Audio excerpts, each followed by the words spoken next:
Hello, my name is Jacqueline and Lyn, and today I'll be reading A Child's Christmas in Wales by Dylan Thomas. And Lyn Lawyer will be continuing the story halfway through.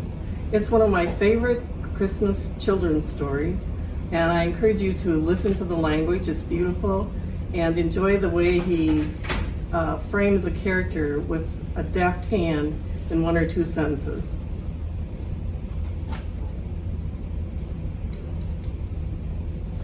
One Christmas was so much like another in those years around the sea town, corner now and out of all sound, except the distant speaking of the voices I sometimes hear a moment before sleep. But I can never remember whether it snowed for 6 days and 6 nights when I was 12, or whether it snowed for 12 days and 12 nights when I was 6. All of the Christmases rolled down toward the two-tongued sea like a cold and headlong moon bundling down the sky that was our street, and they stopped at the rim of the ice-edged fish-freezing waves, and I plunge my hands in the snow and bring out whatever I can find. In goes my hand into the wool-white, bell-tongued ball of holidays resting at the rim of the carol-singing sea, and out comes Mrs. Prothero and the fireman. It was on the afternoon of the day of Christmas Eve, and I was in Mrs. Prothero's garden, waiting for cats with her son Jim. It was snowing. It was always snowing at Christmas. December in my memory is white as Lapland, though there were no reindeers, but there were cats, patient, cold and callous, our hands wrapped in socks, we waited to snowball the cats. Sleek and long as jaguars, and horrible whiskered, spitting and snarling, they would slink and sidle over the white back garden walls, and the lynx-eyed hunters, Jim and I, fur-capped and moccasined trappers from Hudson Bay off Mumble Road, would hurl our deadly snowballs at the green of their eyes. The wise cats never appeared. We were so still, Eskimo-footed Arctic marksmen in the muffling silence of the eternal snows, eternals ever since Wednesday, that we never heard Mrs. Prothero's first cry from her igloo at the bottom of the garden.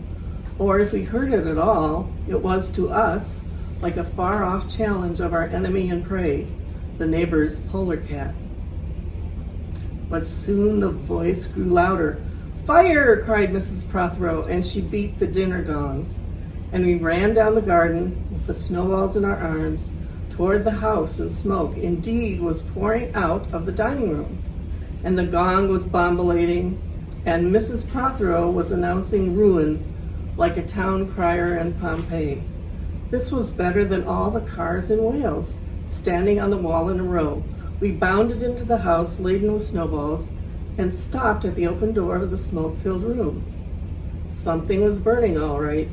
Perhaps it was Mr. Prothero, who always slept there after midday dinner with a newspaper over his face.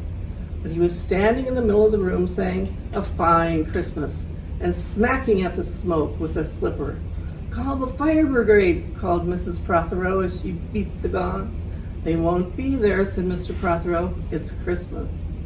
There was no fire to be seen, only clouds of smoke, and Mr. Prothero standing in the middle of them, waving his slipper as though he were conducting. "Do something," he said, and we threw all our snowballs into the smoke. I think we missed Mr. Prothero and ran out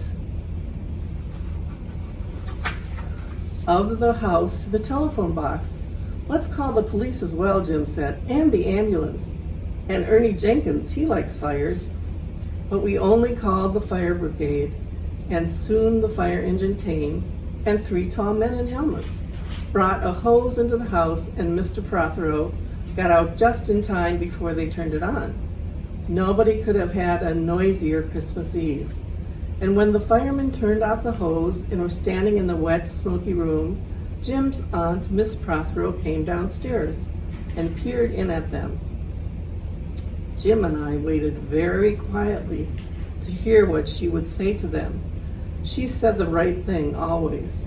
She looked at the 3 tall firemen in their shining helmets, standing among the smoke and cinders and dissolving snowballs, and she said, "Would you like anything to read?" Years and years ago, when I was a boy, when there were wolves in Wales and birds the color of red flannel petticoats whisked past the heart-shaped hills, when we sang and wallowed all night and day in caves that smelt like Sunday afternoons in damp front firehouse parlors, and we chased with the jawbones of deacons the English and the bears, before the motor car, before the wheel, before the Duchess-faced horse, when we rode the daft and happy hills bareback, it snowed and it snowed. But here a small boy says, "It snowed last year too. I made a snowman and my brother knocked it down. I knocked my brother down, and then we had tea." But that was not the same snow, I say. Our snow was not only shaken from whitewashed buckets down the sky, it came shelling out of the ground and swam and drifted out of the arms and hands and bodies of the trees. Snow grew overnight in the roofs of the houses like a pure and grandfather moss, minutely white-ivied the walls, and settled on the postman opening the gate, like a dumb, numb thunderstorm of white torn Christmas cards. Were there postmen then too? With sprinkly eyes and wind-cherried noses, on spread frozen feet, they crunched up the doors and mittened on them manfully. But all that the children could hear was a ringing of bells. You mean that the postman went rat-tat-tat and the doors rang? I mean that the bells that the children could hear were inside them. I only hear thunder sometimes, never bells. There were church bells too. Inside them? No.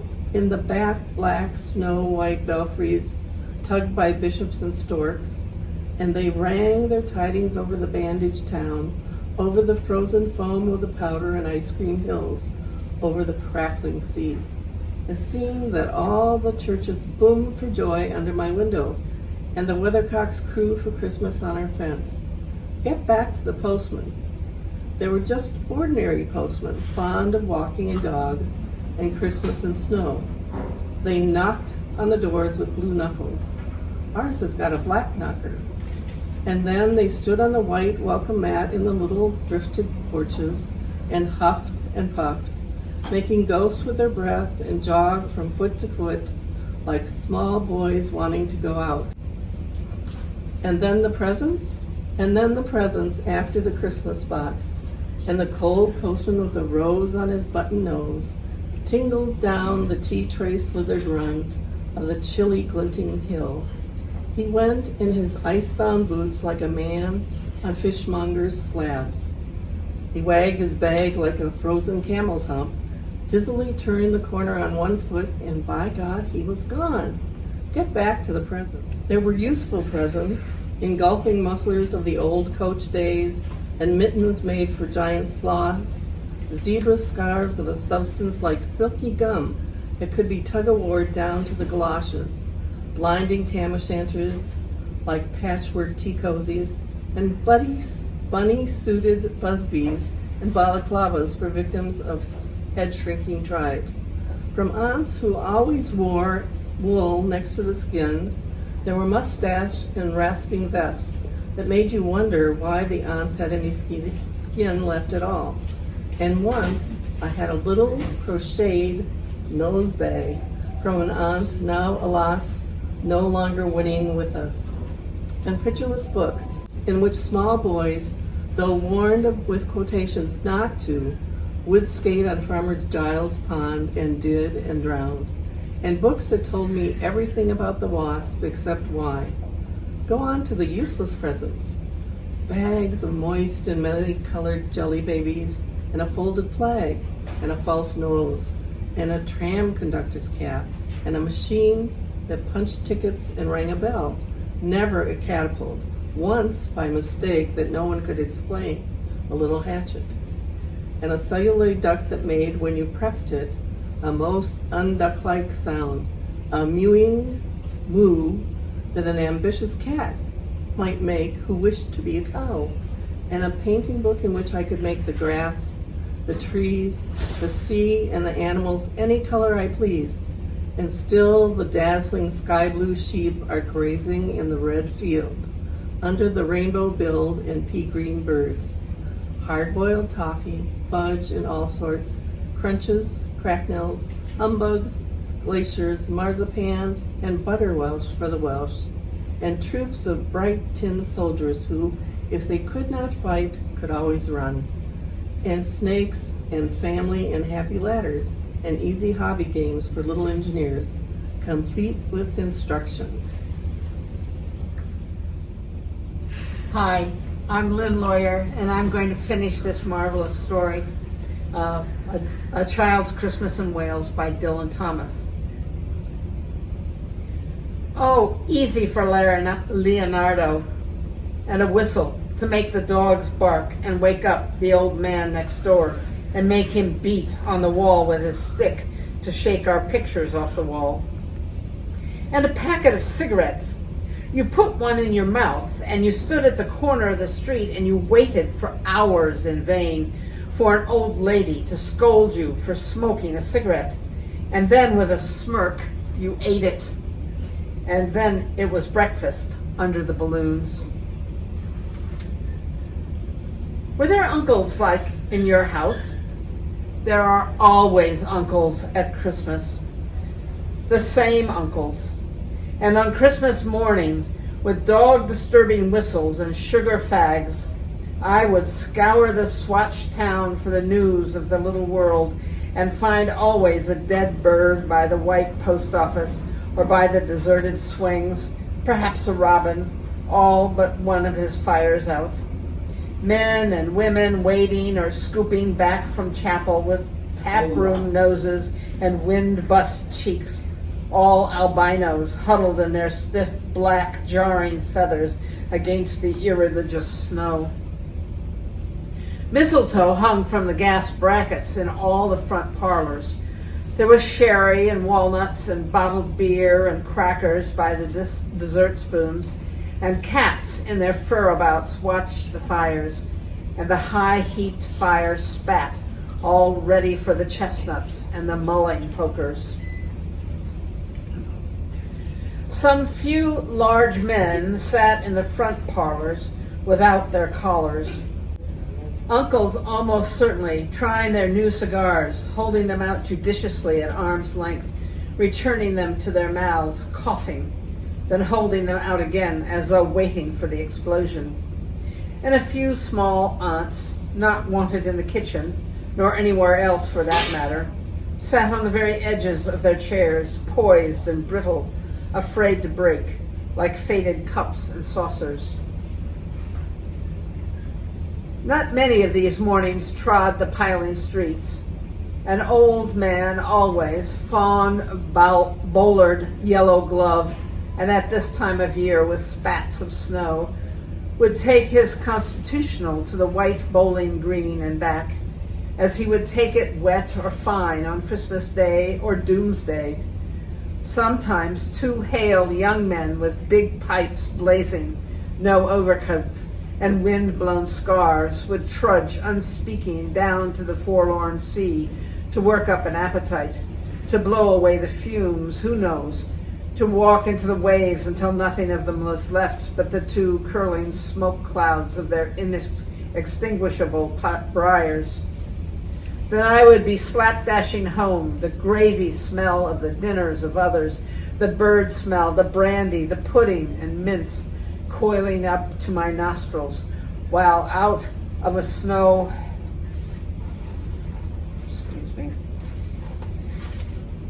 snow-clogged side lane would come a boy, the spit of myself, with a pink-tipped cigarette and the violet past of a black eye, cocky as a bullfinch, leering all to himself. I hated him on sight and sound, and would be about to put my dog whistle to my lips and blow him off the face of Christmas, when suddenly he, with a violet wink, put his whistle to his lips and blew so stridently, so high, so exquisitely loud, that gobbling faces, their cheeks bulged with goose, would press against their tinseled windows the whole length of the white echoing street. For dinner, we had turkey and blazing pudding, and after dinner the uncles sat in front of the fire, loosened all buttons, and put their large, moist hands over their watch chains, groaned a little, and slept. Mothers, aunts, and sisters scuttled to and fro, bearing tureens. Auntie Bessie, who had already been frightened twice by a clockwork mouse, whimpered at the sideboard and had some elderberry wine. The dog was sick. Aunt Dozy had to have 3 aspirins, but Auntie Hannah, who liked port, stood in the middle of the snowbound backyard, singing like a big-bosomed thrush. I would blow up balloons to see how big they would blow up to, and when they burst, which they all did, the uncles jumped and rumbled. In the rich and heavy afternoon, the uncles breathing like dolphins and the snow descending, I would sit among the festooned and the Chinese lanterns and nibble dates and try to make a model man-of-war following the instructions for little engineers and produce what might be mistaken for a sea-going tram car. Or I would go out, my bright new boots squeaking into the white world, onto the seaward hill to call on Jim and Dan and Jack and to pad through the still streets, leaving huge, deep footprints in the hidden pavements. I bet people would think there's been hippos. What would you do if you saw a hippo coming down our street? I'd go like this, bang! I'd throw him over the railings and roll him down the hill, and then I'd tickle him under the ear and he'd wag his tail. What would you do if you saw 2 hippos? Iron-flanked and bellowing, he-hippos clanked and battered through the scuttling snow toward us as we passed Mr. Daniel's house. Let's post Mr. Daniel a snowball through his letterbox. Let's write things in the snow. Let's write Mr. Daniel looks like a spaniel all over his lawn. Or we walked on the white shore. Can the fishes see that it's snowing? The silent, one-clouded heavens drifted on to the sea. Now we were snow-blinded travelers, lost on the North Hills, and vast dew-lapped dogs with flasks around their necks ambled and shambled up to us, baying, "Excelsior!" We returned home through the poor streets where only a few children fumbled with bare red fingers in the wheel-rutted snow. And Cat called after us, their voices fading away as we trudged uphill into the cries of the dock birds and the hooting of ships out in the whirling bay. And then at tea, the recovered uncles would be jolly, and the ice cake loomed in the center of the table like a marble grave. Auntie Hannah laced her tea with rum because it was only once a year. Bring out the tall tales now that we were told by the fire as the gaslight bubbled like a diver. Ghosts wooed like owls in the long night when I dared not look over my shoulder. Animals lurked in the cubbyhole under the stairs where the gas meter tickled. And I remembered that we went singing carols once when there wasn't a shaving of a moon to light the flying streets. At the end of a long road was a drive that led up to a large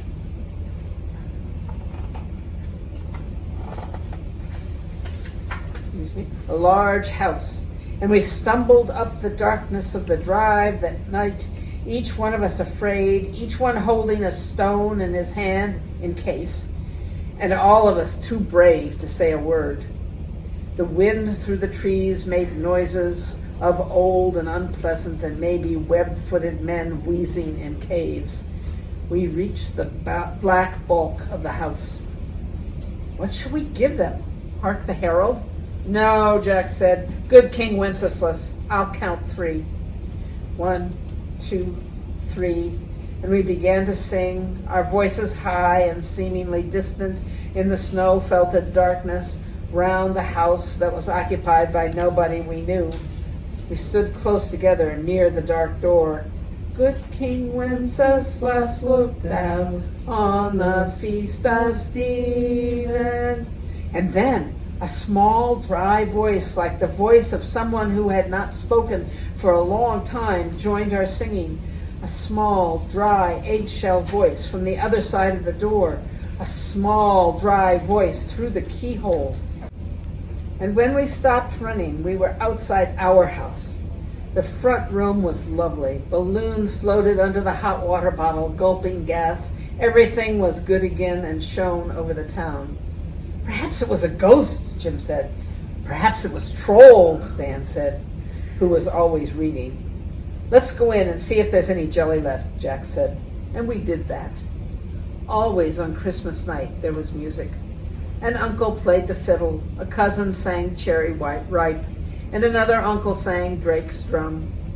It was very warm in the little house. Auntie Hannah, who had got on to the parsnip wine, sang a song about bleeding hearts and death, and then another in which she said her heart was like a bird's nest. And then everybody laughed again, and then I went to bed, looking through my bedroom window out into the moonlight and the unending smoke-colored snow. I could see the lights of the windows of all the other houses on our hill and hear the music rising from them up the long, steadily falling night. I turned the gas down. I got into bed. I said some words to the close and holy darkness, and then I slept.